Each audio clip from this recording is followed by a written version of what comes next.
지금 2조 달러인 시가총액이 한 10조 달러, 12조 달러가 되면 6배 정도. 그 정도는 현실적으로도 그 10년 내에 가능하다고 생각합니다.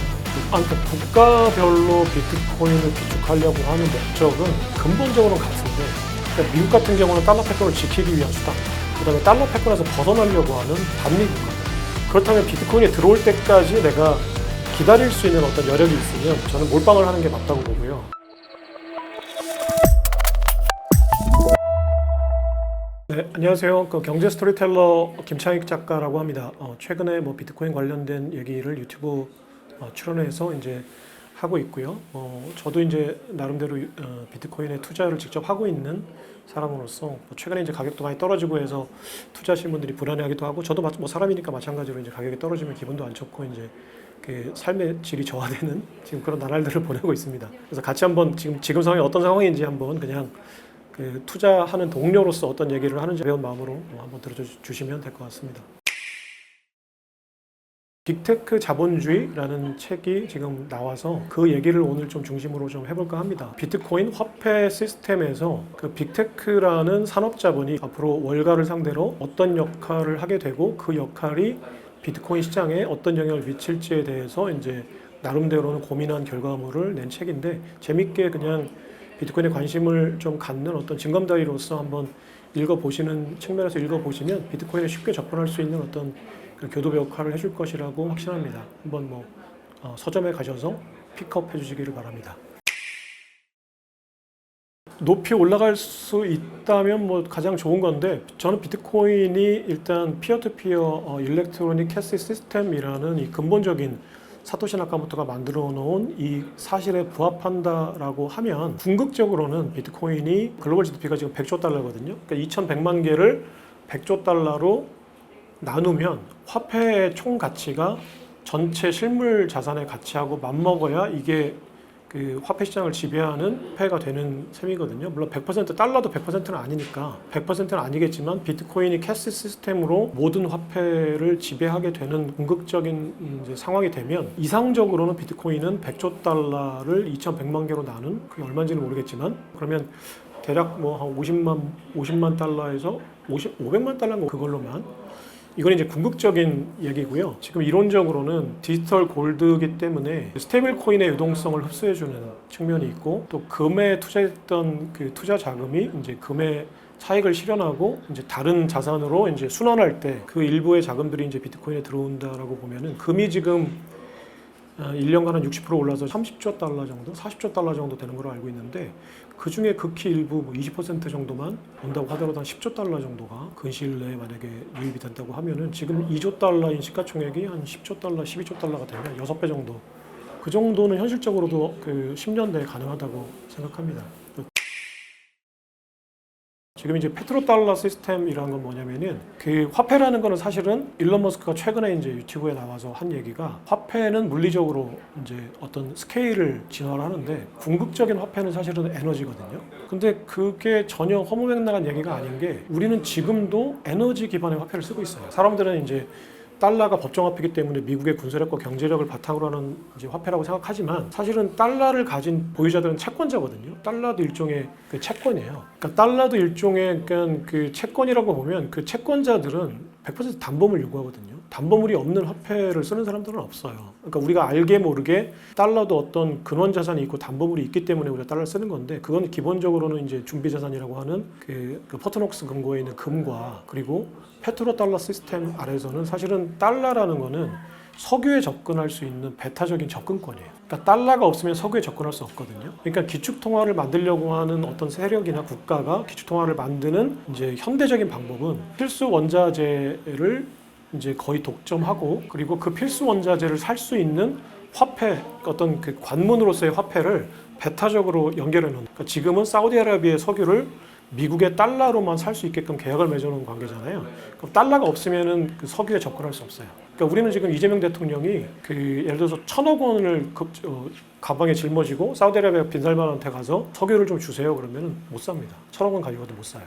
달러로 바꿔오세요라고 얘기할 거예요. 그럼 앞으로는 전기라는 에너지가 이제 필수 원자재가 되는 시대가 곧 온다고 보면 전기 에너지를 생산이나 소비를 독점하는 주체들이 이제 그 공급망을 장악하고 그 전기를 결제하는 화폐를 어떤 화폐로 정해놓는다면 그 화폐가 기축통화가 될 가능성이 높은데 지금 일론 머스크가 한 얘기를 곰곰이 들어보면 그러니까 노동력 투입에 대한 장부로서의 그 임금으로서의 화폐인 지금 달러 시스템은 이제 AI 시대가 되면 없어진다. 왜냐면은 지금 현재 화폐라는 거는 경제적인 어떤 경제학적으로 설명하면 내가 투입한 노동력에 대한 장부예요.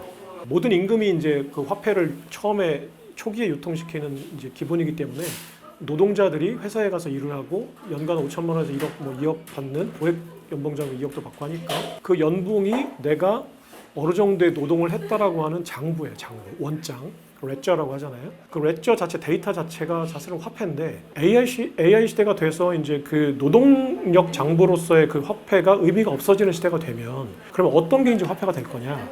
그러면 화폐라는 거는 아까 얘기했듯이 그 화폐를 생산하는 그 시대의 가장 유용한, 그러니까 유력한 에너지에 대한 장부거든요. 지금은 노동력이기 때문에 노동력에 대한 장부라고 생각하는 게 이제 애덤 스미스부터 지금 현대 자본주의까지가 노동력 장부라는 컨셉이 있어요. 근데 지금 일론 머스크가 얘기하는 거는 노동력 장부로서의 컨셉은 이제 AI 시대에는 이제 무의미하니까 그렇다면 AI 시대의 가장 중요한 화폐를 생산하는 에너지는 무엇일까라고 하면 지금은 석유인데 머지않은 미래에는 전기가 될 거라는 얘기고 그러면 그 전기를 살 수 있는 결제 화폐로서의 어떤 화폐가 기축통화 될 거라는 얘기인데 지금 그 전기를 살 수 있는 결제 화폐는 블록체인 화폐밖에 없거든요.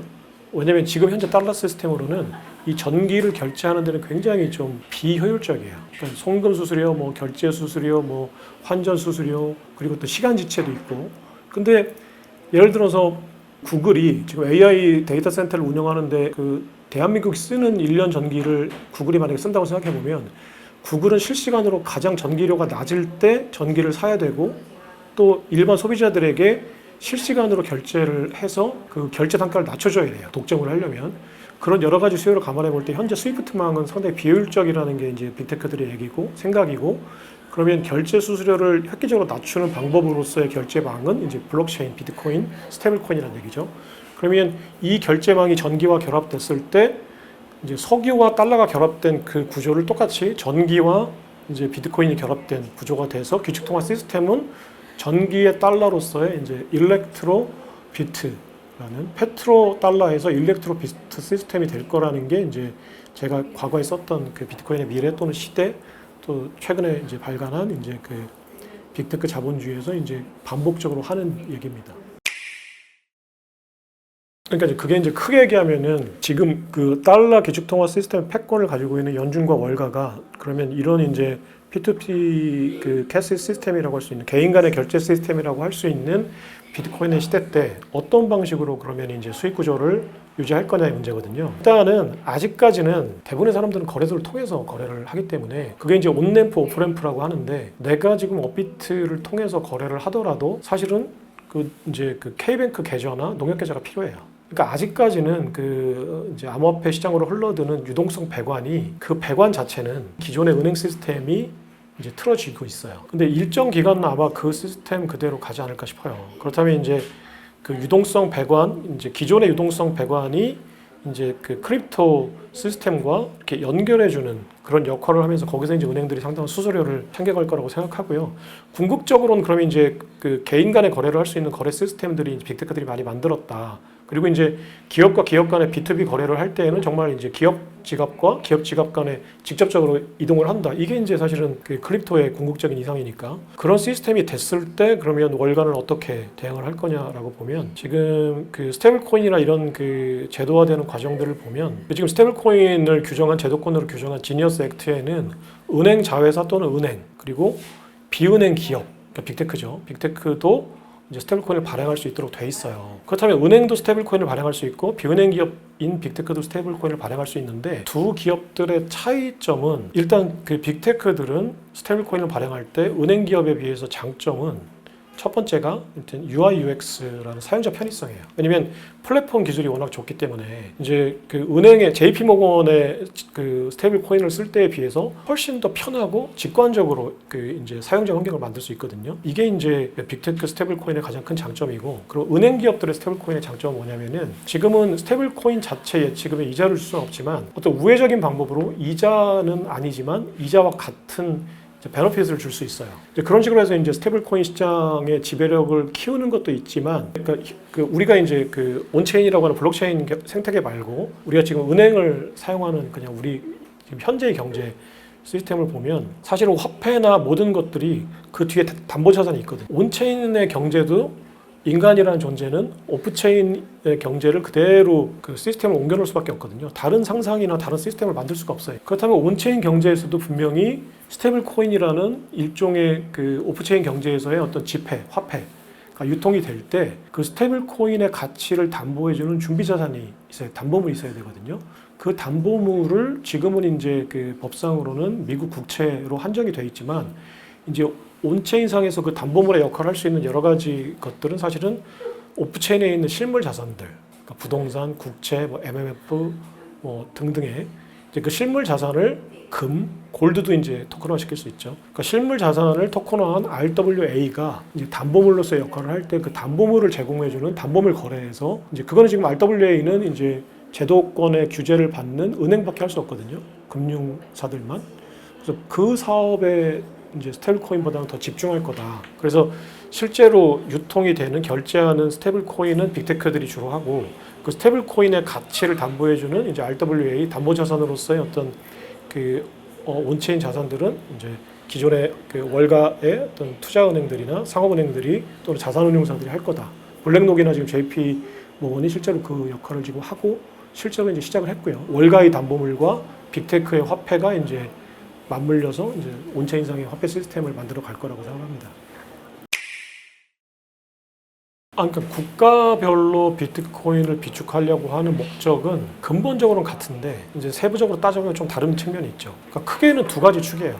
그러니까 미국 같은 경우는 달러 패권을 지키기 위한 수단, 그 다음에 달러 패권에서 벗어나려고 하는 반미 국가들, 그러니까 중국, 러시아, 북한, 베네수엘라 뭐 등등의 다 국가들이 있잖아요. 파키스탄 같은 국가들의 입장에서는 지금 현재 스위프트망이라는 거는 중립적이어야 하는데, 사실 기축통화 그 화폐 시스템은 중립적이어야 그 생명이 연장되는 거거든요. 그러니까 내가 어떤 화폐를 쓰는데 이 화폐가 이 화폐 시스템을 컨트롤하는 누군가가 내가 싫을 때 나를 화폐 시스템에서 배제시켜 버린다면 나는 그 화폐 시스템에서 언제든지 퇴출당하면서 자산의 손실을 입을 수가 있잖아요. 그게 지금 북한, 러시아, 중국이에요. 그러니까 실제로 러시아하고 북한은 이제 스위프트망에서 배제가 됐고, 그래서 3천억 달러 정도의 결제 화폐가 일시에 그냥 날아가 버렸어요. 러시아 같은 경우는. 그러니까 푸틴이 지금 트럼프한테, 사실 바이든 때 그런 거지만 이제 미국한테 감정이 별로 안 좋죠. 그러니까 트럼프가 일기 때는 푸틴이 트럼프 말을 잘 들었는데 지금 우크라이나 전쟁 같은 국면에서는 지금 트럼프 말을 하나도 안 듣거든요. 왜냐면 미국한테 3천억 달러라는 막대한 돈을 날려버렸는데. 그렇다면 그 중립적인 화폐 시스템을 내가 갖춰서 별도의 화폐 공급망, 결제망을 만들려고 할 거예요. 그러니까 지금 중국, 러시아, 그 이제 브릭스 같은 국가들이 브릭스망을 별도로 만들거나 중국의 중국망, 러시아의 러시아망 같은 별도의 화폐망을 만들어서 그걸 연결하는 작업들을 계속 하고 있어요. 그러니까 비트코인은 미국의 입장에서 볼 때는 달러 패권을 지키는 수단으로서의 비축. 그다음에 다른 국가들, 러시아 같은 입장에서 보면 스위프트망에서 벗어나기 위한 방법이고, 저는 계란을 한 바구니에 담자라는 말에 동의하지 않거든요. 그러니까 계란을 한 바구니에 담지 않고 분산 투자할 경우에는 위험도 줄어들지만 수익도 줄어들죠. 근데 이제 내가 공부를 해서 논리적으로 지금 이 자산의 수익이 장기 우상향 하는데 그 이제 수익률이 가장 우월하다고 하는 자산에 이제 더 많은 비중을 투자하는 거, 심지어는 이제 100%를 투자하는 게 이제 가장 좋은 방법이라고 생각하는데, 이번 하락 국면에 제가 이제 한 가지 느낀 거는 자산이라는 게 이제 그 서클이 있더라고요. 그 순환 주기가. 어떤 자산에서 예를 들어서 금 가격이 오르면 차익 실현하는 이제 그 자금들이 다시 비트코인에 들어오는 거니까, 그렇다면 비트코인에 들어올 때까지 내가 기다릴 수 있는 어떤 여력이 있으면 저는 몰빵을 하는 게 맞다고 보고요. 그런 여력이 없다면 이 순환하는 그 주기나 타이밍을 잘 계산해서 내가 지속적으로 현금 흐름을 만들 수 있는 구조를 만들어 놓는 거. 그러니까 이제 어떤 유동성이 이제 폭발할 때 가장 먼저 올라가는 자산과 가장 나중에 올라가는 자산, 중간에 있는 자산들을 어느 정도는 좀 비율에 맞게 섞어 놓는 게 이제 가장 좋다고 생각하는데, 그 중에 그럼에도 불구하고 장기적으로 가장 수익성이 좋은 게 뭐냐? 거기에 이제 비중을 높여야 되는데, 저는 당분간은 그래도 비트코인 같은 크립토가 아직까지는 변동성이 이제 비교적 큰 자산이기 때문에 평균 수익률이 장기적으로 가장 좋을 거다. 지금 그렇지 않다면 그 S&P나 나스닥의 지수에 그냥 ETF에 투자해도 10%에서 20% 사이의 어떤 수익률을 얻을 수 있잖아요. 그게 가장 안전하다고 할 수 있어요. 하지만 이제 그 이상의 수익을 기대한다면 이제 비트코인이나 이런 자산에 내가 투자를 하는데, 저는 100%라고 이제 생각했는데 어떤 현금 유동성 이제 그런 것들을 위해서는 어느 정도는 이제 다른 포트폴리오를 이제 담을 필요는 있다라고 생각합니다. 트럼프가 지금과 마찬가지로 재정 적자를 지속적으로 늘리고 달러를 지속적으로 발행하고 월가가 그 달러를 가둬둘 수 있는 자산 시장을 계속 키우는 거예요. 그러니까 현재에 있는 그 나쁜 시스템들이 앞으로도 계속 유지가 돼야 비트코인이 가능할 수 있어요. 재정 적자를 재정 적자로 메우는 이 시스템에 한번 올라탄 이상 죽을 때까지